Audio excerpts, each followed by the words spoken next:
introduce yourself, tell us your name, what branch of service you served with, and the rank you got out. Hello, my name's Micah Vertefeuille, and I'm an Iraqi freedom vet, and I was an 88 hotel cargo specialist. I got out as a corporal, and branch was U.S. Army.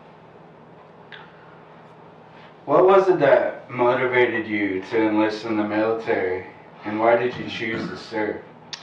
It all goes bloodline.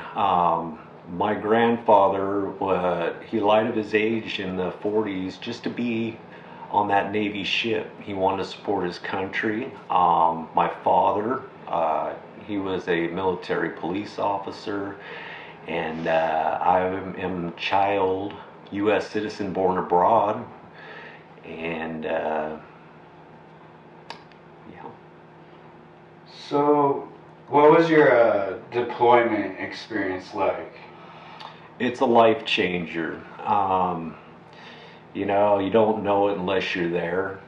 And I think it's a very, very good profession to get into.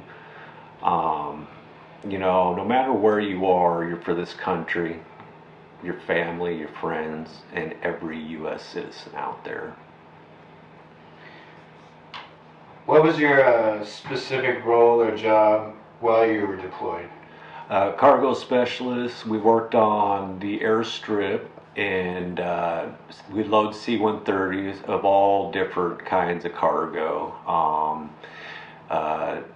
It's just kind of like what you see here in the States. You know, we load them up, and off they go, and no sooner are we coming back, they're dropping it off, and yeah, the good old cargo life.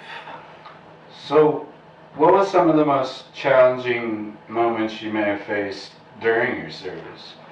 I think the most challenging is most of all is being somewhere that you didn't grow up.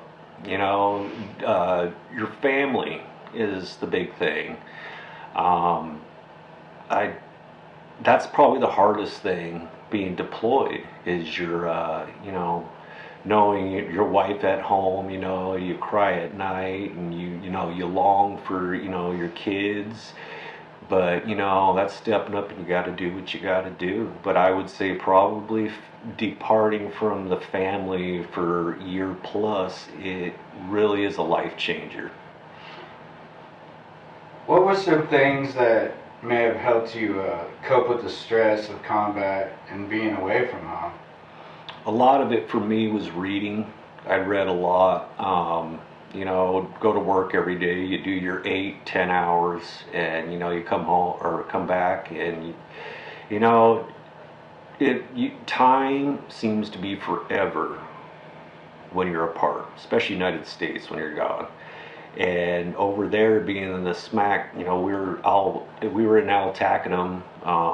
It's just a marine fob out in the middle of the desert, and you do feel lonely. You really do. You know, you have your teammates, you have your squad, you know, but your family's always on your mind, so you have to distract. And I think a lot of that was just, you know, going to their little gym, you know, and just reading and constantly plugging that DVD player in, you know, and just, you had to keep your mind off of it. But it's a bad dream. It's a nightmare trying to cope with the time you're over there, you know, and you got to do what you got to do. And you almost sometimes want to distract yourself purposely, but in the back of your mind, it's still there. And so time is kind of a killer, I would say. But Were there any memorable missions or operations that stand out to you? watching convoys come in, you know, that was really cool. You know, meeting the people over there. We had people that had worked for the U.S., locals, Iraqi, very nice people. And it was just, it stands out, even just your surroundings, the country is beautiful. It really is, but it's not home. But the things that stand out to me, though, are those convoys. You see all these armored up vehicles coming in. They're ready to reload up, and I think that's something that I always admired watching. I like these. And, one night while we were in the DFAC, the cafeteria, we watched a bunch of Navy SEALs come in, and that one struck a chord with me, too. These guys were rugged. You can tell they were up in the hills, those mountains. They lost many of their comrades. They were beat up from the feet up. They come in with scraggly beards, which is a no-no in the military, straight down to the sideburns. And, you look at those people and just I don't know, all I see is hero, that stood out to me. And to think that these guys here are seeing it up front, live. I mean, these guys are sniping people out. These are the best of the best. But what I'm getting at is I really admired that because I'd never seen any until they came trotting in to get some grub at like midnight. And I said, there's no heroes back home. You know what I mean? People love LeBron, people love so-and-so, Jay-Z, whatever. No, a true hero is seeing those badasses right there. Those guys were studs. But what I'm getting at, it's just, I admire every single soldier out there that is defending this country. Clear back to the, Constitution, the Civil War, everybody. That Vietnam hat you see on people, which I don't think Vietnam vets get a lot of respect as much as the World War II and even currently the Iraq War, Afghan War. But you know what? I feel like telling these people out here, that guy over there with the Vietnam, he's seen a lot of action. You know what? He's more badass than you'll ever be. What role did teamwork play in your experience with your comrades? It built a brotherhood. We're all from different states, different, we're raised differently. But you come together, it's like a football team, man. You want to win that Super Bowl. Well, we want to win this war, And what's crazy is they break you down and build you back up. That's what basic training, AIT, learning your job, But it's amazing. You see people coming in from all walks of life. They break you down. They build you back up. That's your basic training. And now these are your brothers and sisters. You're all in it for the same game now, And so I find that really the teamwork is very important in that term. I got your back. Yep. What was the transition like? Coming back to civilian life after deployment, did you face any kind of challenges? That to me is the one that really stands out, highlights. That's the one that that really changed me, because I didn't come back the same person I was. When you do this, when you deploy, hour change, environment, you name it, you live that way. I think we were over there for 380 days, maybe more, maybe less.